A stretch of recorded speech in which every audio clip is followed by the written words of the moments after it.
Corée, on est très collectif. On pense d'abord les groupes plutôt que l'importance de l'individu. Et donc, souvent en Corée, dans des espaces publics, ils ne vont pas trop montrer leur affection. Par exemple, les baisers, les câlins, souvent, ça ne se fait pas. Ils sont arrivés en France il y a 1 an, 10 ans, 20 ans. Ils ont quitté leur pays pour fuir un danger, ou par amour, ou par hasard. Dans ce podcast RCF, ces hommes et ces femmes venus d'ailleurs nous racontent le choc culturel qu'ils ont vécu en arrivant. Des tranches de vie, des impressions, des souvenirs douloureux ou joyeux. Dans ce nouvel épisode, nous rencontrons Mija, coréenne, arrivée en France il y a 25 ans.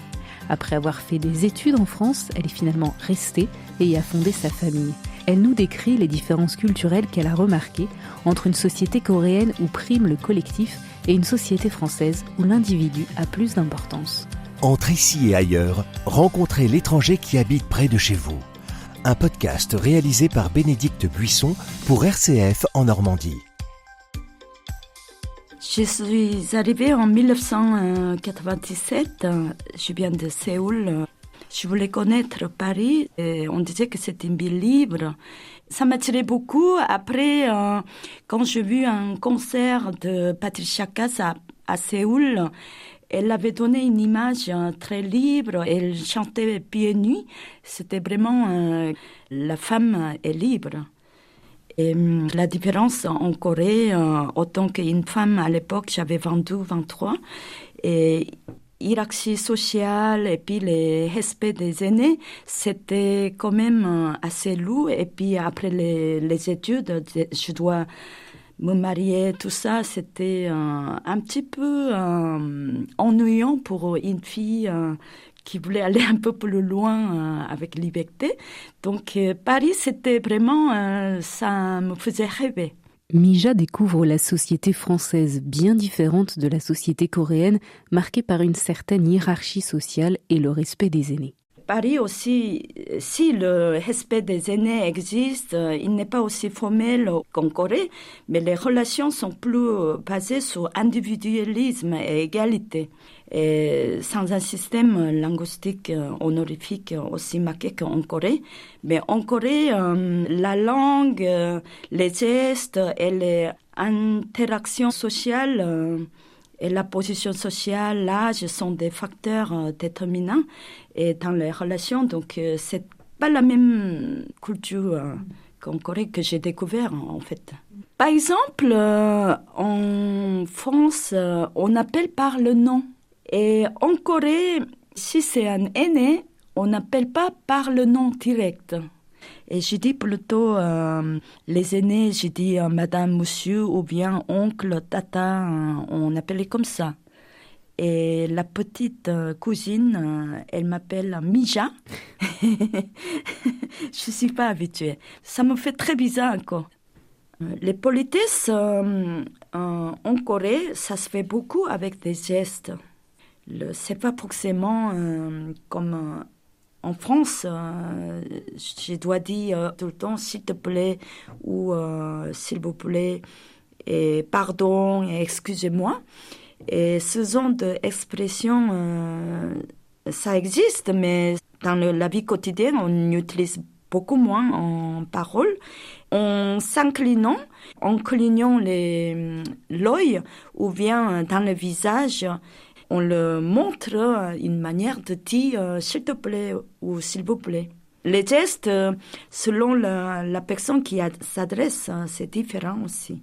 Donc, quelqu'un qui n'est pas né en Corée, qui n'a pas une éducation depuis tout petit, ça doit être très compliqué et c'est compliqué aussi.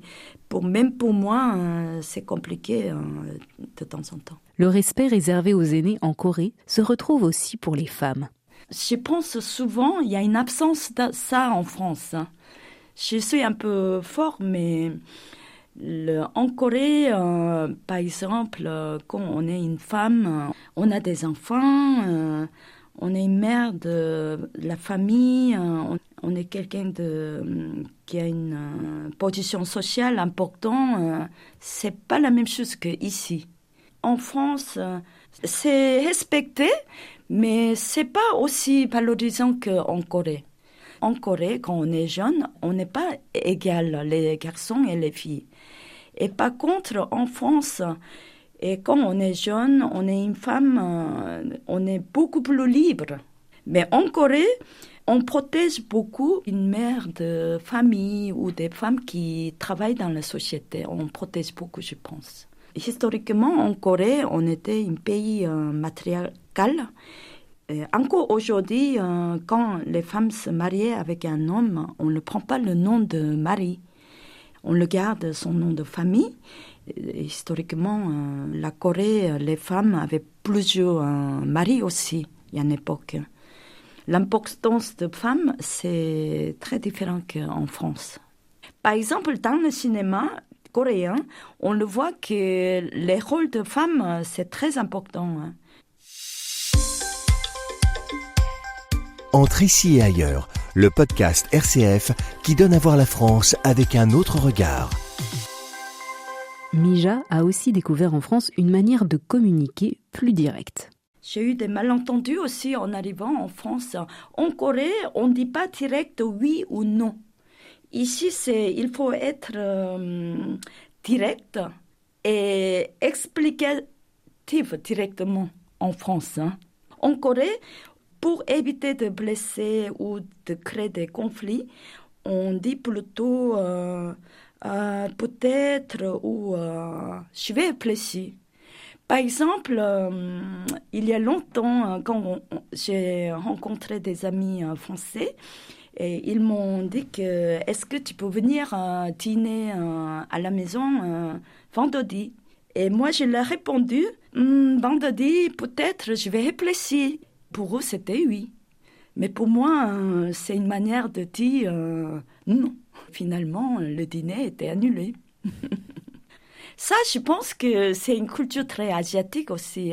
On préfère des expressions indirectes pour dire non ou oui, en fait. On n'aimait pas trop des accords. Et puis, par exemple, quand ici, le public, les artistes, ils viennent souvent, ils sont surprises. Parce que les artistes, en Corée, le public, ils ne donnent pas trop de critiques. Ou il ne donne pas trop son avis. Mais ici, c'est vraiment très direct.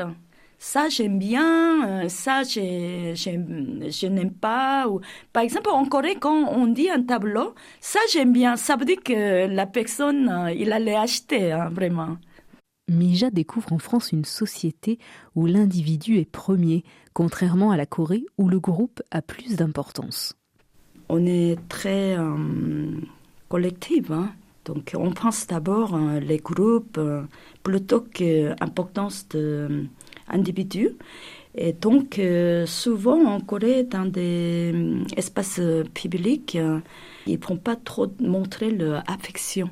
Les baisers, les câlins, souvent, ça ne se fait pas. En Corée, il faut voir que culturellement, on est confucianisme. Il y a beaucoup de choses. On a eu de influence dans le confucianisme. Ça, c'est dans l'entreprise, même des écoles et un peu partout. Dans les réunions de famille, on pense plus dans le groupe, en fait. Mija note des manières de faire dans le quotidien qui peuvent encore aujourd'hui la choquer. Quand je suis venue première fois à Paris, j'étais très étonnée. Dans le métro, les gens, ils ne font pas le queue. Celui qui est plus fort qui monte dans le métro, et quand il y a tout le monde, à Séoul, même si on est pressé, il fallait faire la queue. Aujourd'hui, si je vais en Corée, je suis pressée, je dois attendre. Je suis un peu énervée quand c'est comme ça. Et les coutumes coréens ou les français, il y a beaucoup de choses différentes. Mais par exemple, en France, les repas sont très différents que chez nous. Les plats, généralement, en France, à part le fondu, on a une assiette. En Corée, souvent, on partage. Et puis, on évite de planter les baguettes dans le bol de riz. Parce que quand on plante les baguettes dans le bol de riz, ça signifie, je pense plutôt, un rituel funéraire. Donc ça me choquait beaucoup. Et quand on bat chez quelqu'un, on enlève les chaussures avant d'entrer. Même dans des appartements, il y a une petite place pour laisser les chaussures. Mais en France, ce n'est pas comme ça. Quand moi, mon mari, par exemple, à l'époque, quand il était venu dans mon studio, il n'enlève pas les chaussures. Ça me choquait beaucoup. Je me suis dit, celui-là, ça ne va pas être mon copain. Donc, on peut dire qu'il y a une différence de culture hygiène aussi, qui est très différente qu'en France, en Corée aussi. Et les gens en France, ils se mouchent partout, dans le métro, sur la table, dans les lieux publics. Ils se mouchent partout. En Corée, si quelqu'un qui se mouche dans le métro, on va ailleurs. Et puis sur la table, on ne peut pas manger ensemble. Sinon, il y a une différence de temps aussi. En Corée, on a considéré quand le bébé qui est dans le ventre de maman, déjà, il prend le l'âge. C'est-à-dire que quand il est né, il est déjà 1 an. Par exemple, quand j'étais arrivée en France, j'avais 23 ans, mais on me disait que j'avais 22 ans.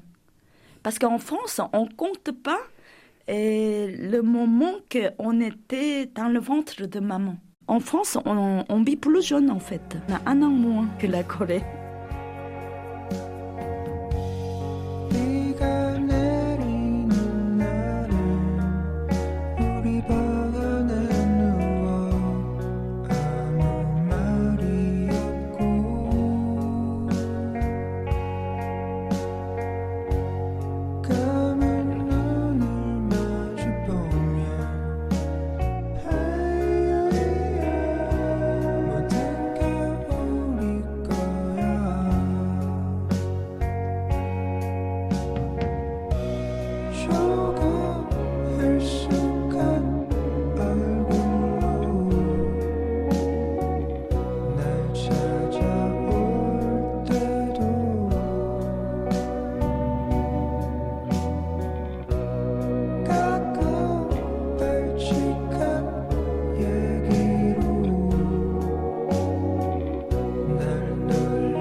Entre ici et ailleurs, quand un étranger nous raconte la France. Dans la devise française « Liberté, égalité, fraternité », nous demandons à Mija quel est le mot qui définit le mieux ce qu'elle a découvert en France. Je pense que c'est égalité. En plus, j'aime bien l'égalité. Et parce que même si je suis venue à Paris pour chercher un peu de liberté, mais finalement, égalité qu'on a en France, même si je suis étranger, j'ai encore gardé ma nationalité coréenne, autant que coréenne qui vit en France.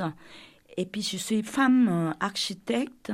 J'ai encore beaucoup d'ambition dans ma vie. Et en France, quand même, il y a une égalité que j'ai vu très confortable. Donc, c'est l'égalité qui me tient beaucoup en France. Finalement, les hiérarchies et les respects des aînés en Corée, ce n'est pas en égalité.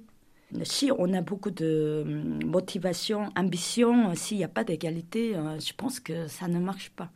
Je n'avais pas imaginé que j'allais fonder une famille en France.